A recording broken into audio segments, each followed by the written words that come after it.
We recently posted a hands-on video of the X70 Pro Plus, and our first impressions of the device were pretty good. We felt it was a phone with almost no shortcomings, with the ability to capture superb photos. Now, plenty of days after playing around with the device, we have a renewed appreciation for the X70 Pro Plus. So what new discoveries have we made in the last few days? Let's check them out. Welcome to Gizmochina's full review of the Vivo X70 Pro Plus. I'm Kieran. The X60 Pro Plus took second place in our best camera comparison 2 months ago, proving that Vivo's imaging system is already very good. But can the newly released Vivo X70 Pro Plus take things one step further and become the strongest imaging flagship phone in the second half of this year? Let's look at the hardware part first. Compared to the X70 Pro Plus, the 2x portrait lens has been upgraded from 32 megapixels to 12 megapixels IMX663, and the main camera has an additional piece of Zeiss optical glass.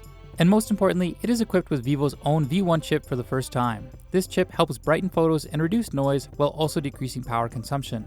When compared to the X60 Pro Plus, the new X70 Pro Plus has a significantly less saturated style, which is closer to true colors. And if you think it's too saturated, try the new Zeiss color mode, which further reduces saturation compared to Vivo's AI color mode. Personally, I would still prefer Vivo's automatic AI color mode. Note that the additional Zeiss optical glass brings in very few improvements to the X70 Pro Plus's main camera, except for a slightly better highlight control and the presence of light. The upgraded Zeiss T-Star coating is an improvement in purple fringing control in the daytime, but this coating is not perfect, as the photo angle has to be chosen very carefully to avoid them completely. The ultra-wide angle lens on the X70 Pro Plus has no hardware upgrades at all, so it performs almost exactly the same as the X60 Pro Plus. But the purple fringing issue is significantly lessened like the main camera. Although its main camera has improved and ultra-wide angle lens has not improved significantly, it still maintains the high standard of last year and is in no way weaker than flagship phones of other brands. Let's focus on the newly upgraded 2x portrait lens. The new portrait lens is much better than the previous generation in terms of dynamic range. And because the size of the sensor has become larger and OIS has been added, there is less noise in the picture and there won't be any blur because of handshake. Because the amount of pixels has also been reduced, you can see obvious signs of sharpening when you zoom in. The new portrait lens has a longer focus distance, so unlike the X60 Pro Plus, you can't get too close to the subject when using 2x portrait mode.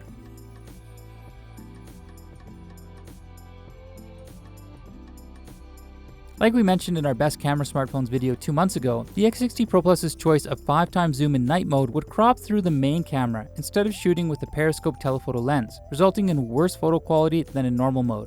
This issue is fixed on the X70 Pro Plus, and even in normal mode, image purity, dynamic range, and sharpness are improved. This 5x periscope telephoto on the X70 Pro Plus is substantially more usable with the new algorithm. Judging from the previous samples, the V1 chip doesn't seem to do much for photos. But Vivo says the V1 chip also enhances the photo experience by allowing the X70 Pro Plus's viewfinder to preview in real time in dark conditions. While it's in the actual test, it is true that the preview screen of the X70 Pro Plus with V1 chip is a little better, but the difference is not much compared to the X60 Pro Plus without this V1 chip. The actual photos taken are different from the preview, so it looks like there is still room for improvement for the V1 chip. One phenomenon that has existed since the X60 Pro Plus is still present on the X70 Pro Plus is the algorithm for intelligent lens switching. For example, you can click on 2x zoom in normal mode, but the X70 Pro Plus will not always shoot with a 2x portrait lens. It will intelligently determine which lens to shoot based on the environment. Look at these 2x zoomed in photos here. One taken with the X70 Pro Plus in auto mode with intelligent judgment cropping with the main camera, and one taken with my manual professional mode switching the 2x portrait lens. Clearly, its AI has made a mistake. Although many photos also have this problem, but Vivo's phone is particularly serious. So although the AI mode is mostly accurate, I would still like to have control over which lens I choose to take photos with. There has also been some incredible bugs in the days of our experience with the phone, such as this night mode photo, which is a very weird bug. Hopefully the new version of the system update will fix it. So the X70 Pro Plus's imaging system is not as perfect as we thought.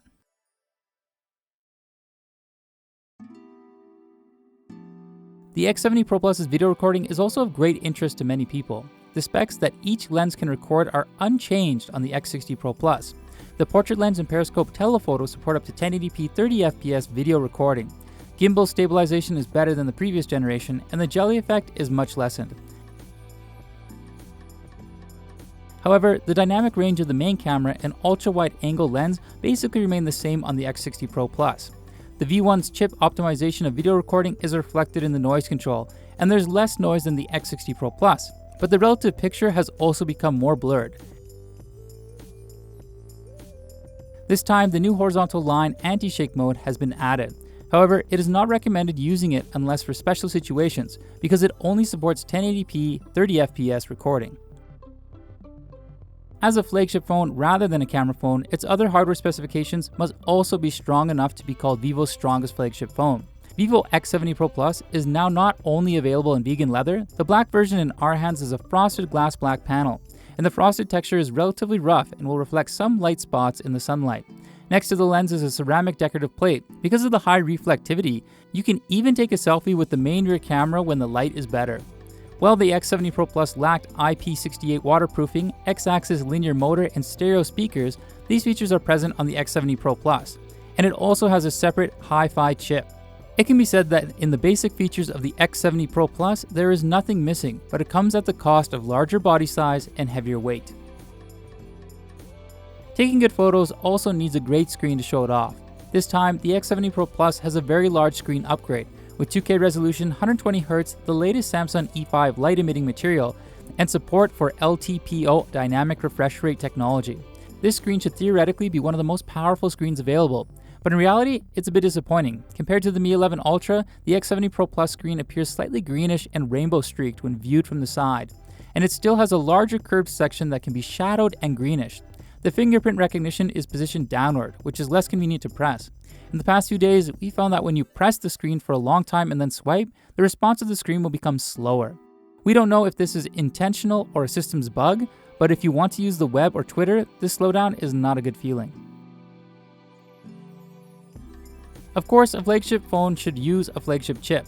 The core specification is still the same: Snapdragon 888 Plus, LPDDR5, and UFS 3.1. The benchmark test results are shown in the chart. Although the scores look good, the gaming part is more of a test of heat dissipation.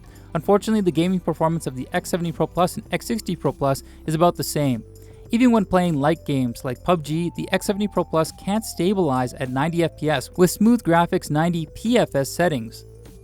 And larger games like Genshin Impact are even more difficult to handle. The average frame rate is only 40.82 FPS. The frame rate curve also shows that Vivo is limiting the performance output of the X70 Pro Plus. Just when we thought it was unlikely that the X70 Pro Plus would be able to play large games smoothly, we found that the V1 chip's frame rate interpolation feature could be used in games, allowing them to run at 45 FPS with the screen displaying 90 FPS. In practice, the games run very stably and smoothly and are also more power efficient. The downside is that the image is sometimes broken and the delay in control increases. The current version of the game can become very laggy if you turn on and then turn off the frame insertion. And this feature will also be forced off once the temperature is too high. So in real life, this feature is not as good as imagined.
The maximum charger power of 55 watt that we mentioned in the hands-on video was a mistake on our part. In fact, the maximum power of the charger is 66 watt, but the phone only supports up to 55 watt charging power, which is the same as the X60 Pro Plus.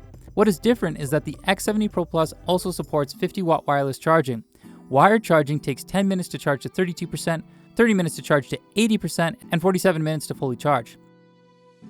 Although charging with Vivo's own charger is fast, it's painful if you charge with other brands' chargers. Even if you charge with a third-party charger that supports the PD protocol, the maximum power is only about 10 watt. The phone only charges about 6% every 10 minutes. Battery capacity has improved compared to the previous generation. 4,500 mAh is the average level in the 5G era. TikTok consumes 3% for half an hour and 4% for online video. Two games consumed 8% and 10% respectively. It's great to see that the X70 Pro Plus is an improvement across the board, not just in the camera department. Many of the shortcomings of last year's X60 Pro Plus have been made up for on the X70 Pro Plus. But it's not as perfect as Vivo advertised, and there are still many issues and bugs that still need to be fixed. If Origin OS can fix the mentioned bugs and further improve usability, the next X80 Pro Plus might really become the perfect photo flagship phone. Well, this concludes our comprehensive review of the Vivo X70 Pro Plus. I'm Kieran, and we'll see you next time.